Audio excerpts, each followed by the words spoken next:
Hey there, it's Enderverse. Today we'll be looking at some mods working on the latest versions of the game.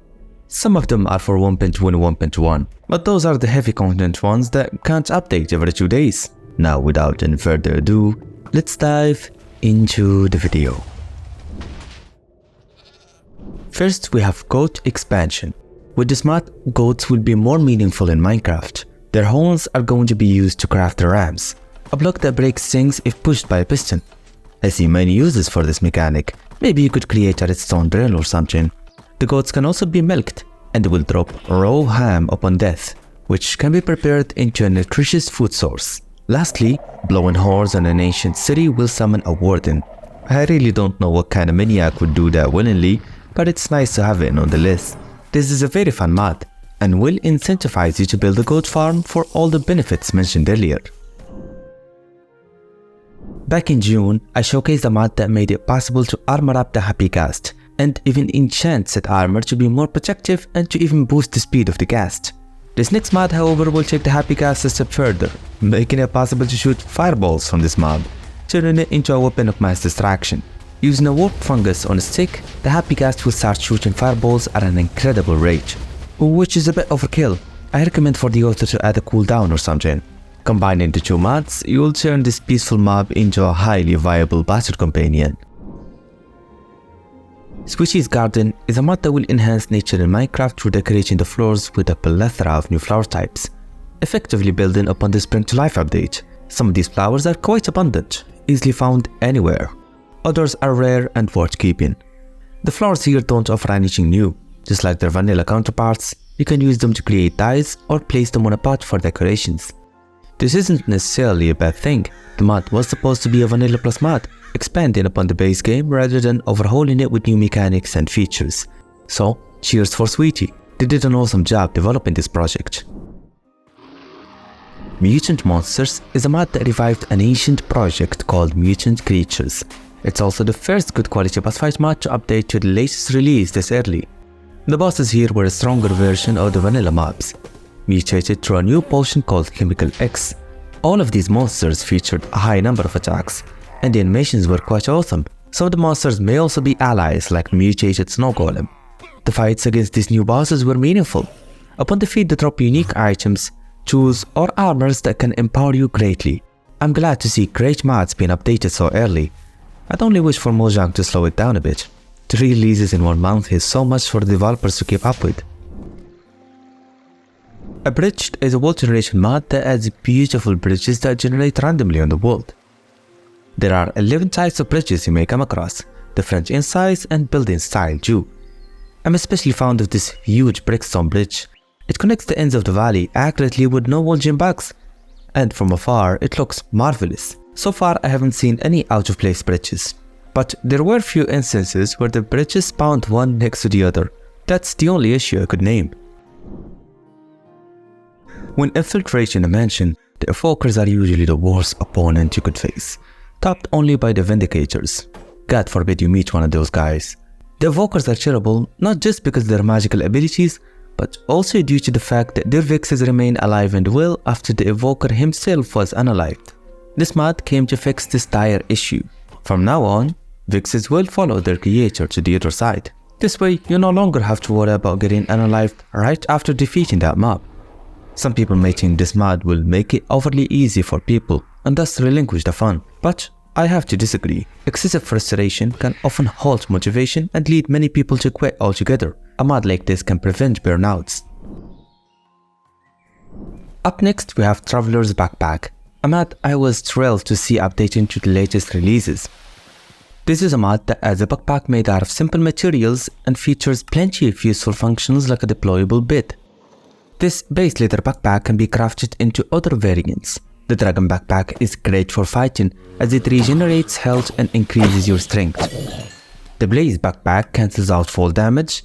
Lapis Backpacks amplifies the XP you receive. Magma Cube Backpacks protects you from all types of fire damage. Spider Backpacks will increase your agility, allowing you to climb any walls. Bat Backpacks will give you night vision, useful for when you hit the caves or enter a dark dimension.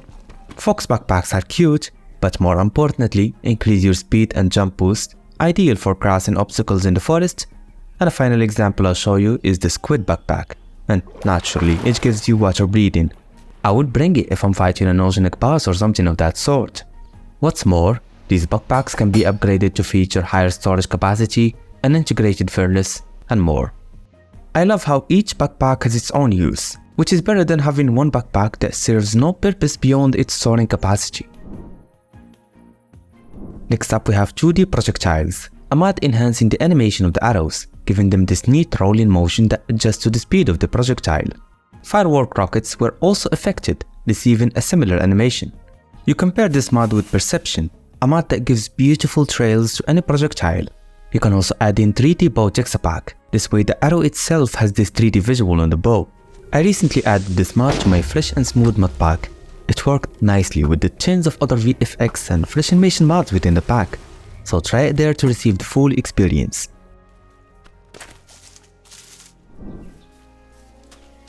Glow Trims allows you to mix your trimmed armors with a glowing ink sac, giving them emissive textures as a result. This effect truly shines when you use photon shaders. I tried other shaders but they weren't nearly as good, so I wouldn't look anywhere else. This can create incredible atmospheres, especially when you are underground. Only your trims will be visible. You can remove the effect through mixing the armors with regular ink sacs. But why on earth would you do that? This is a self-explanatory mod. Approaching a friend and holding right click, a patching animation will play, engaging the both of you. When you are the one being patched, your screen will tilt according to your friend's arm movement. This mod can increase engagement on servers tremendously. Besides, it's client-sided, so you don't have to add it to the server itself. Arda Sculks mod expands on the ancient city, giving use to this huge portal in the middle, with you being able to ignite it using a new item. Passing through this portal, you'll find yourself in a deep and dark dimension. The place is filled with vanilla-based biomes like the Birch and the Soul Sand Valley. You may also find Sculk infected mobs. My favorite has to be the Skull Creeper, and of course, the reason being the animations. The author has also included a final boss to fight, complete with its own arena, servants, and even boss music, which is just the vanilla Vexxed soundtrack, but it's better than nothing. The fight against this behemoth wasn't easy. Its slams deal tremendous damage, and the servants make it hard to concentrate on this golem. However, I must express my disappointment in regards to the attacking patterns. This boss performs two boring attacks throughout the whole fight. Looking at its health, it needs at least 5 different attacks that increase in damage as the golem loses more health. I hope that this is doable for the author. Once you defeat this boss, it will drop an item that can create an overpowered tool. And in one of the entrances, you can find the treasury room, filled with generous loot and a portal to go home. The armors and weapons crafted within this mod are so powerful you can fight a stage 2 dragon with it and survive to tell the tale. There are even warden arms that look funny and deal high damage, though I wish you could use it on both hands. This is an awesome mod, with a low amount of downloads, so give it a try. This next mod adds new types of ruined portals to explore, along with completely new structures, those being the wagons. However, the most important structure it added was this Piglin Conservatory. The design of these buildings was magnificent, with the face of a Piglin brute at the front and a balcony at the back showcasing the bleak view of the nether. Within the conservatory you could find new types of items, mainly dragon fruits, golden dragon fruits, and hoglin tusks. Though be advised not to climb upstairs. The place is crawling with Piglin brutes, the worst type of enemies to encounter in closed spaces. I love this mod, and it will not burden your server either, with this project only adding 3 structures in total. Ever since the Village and Pillage update, players started to construct these inhumane villager chambers, enclosing librarians in tight spaces and milking them for every enchant they could sell. This mod will put an end to this savagery, making it so that few villagers can have all the useful enchants for a specific tool, armor, or a weapon. The trades will be dynamic, and the villager will keep supplying the demands. If you want more sword enchantments, that he will give you, and so on. This is a very useful mod, and will give the villagers more identity rather than being branded livestock. Ribbits is a mod I'm sure you've heard about, but I'm positive you didn't know it was recently updated to 1.21.1.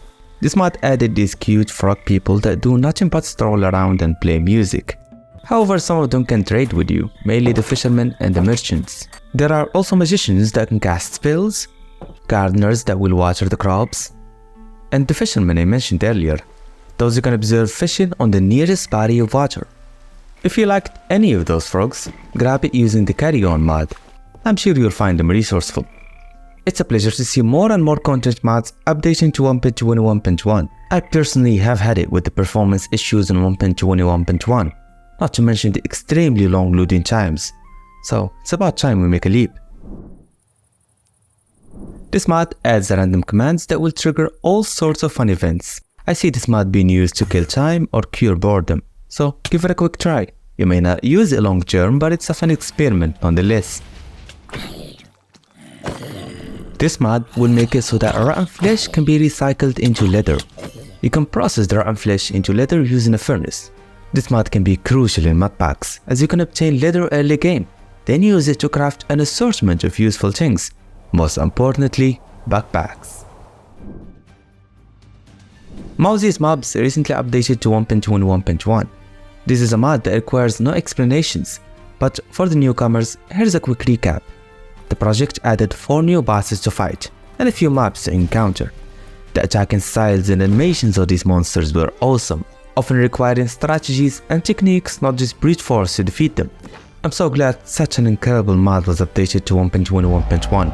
We're a few mods away from having all the necessary projects to give up 1.21.1. This next mod allows you to toss torches, enabling you to light up faraway spaces. Dynamic light is a good feature, but being able to see far away in caves or dark dungeons takes such feature to a new height. This mod didn't modify the vanilla torch, instead added a new craftable item, which leaves the option for the classical dynamic light unless the mod was added on the server. This mod adds the famous lava chicken structure from the Minecraft movie. I love the design of this place, but more importantly, I liked how the author made an actual chicken farm using redstone, making the structure actually useful rather than being merely a place you loot and leave. There's also the pink sheep house, complete with interior design and loot.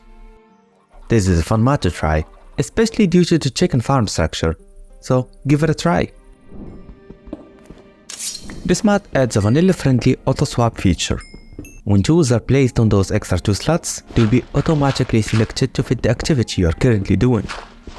Personally, I love auto-swap mods. I use it on my server and I can vouch for how satisfying the whole gameplay becomes after installing such mods.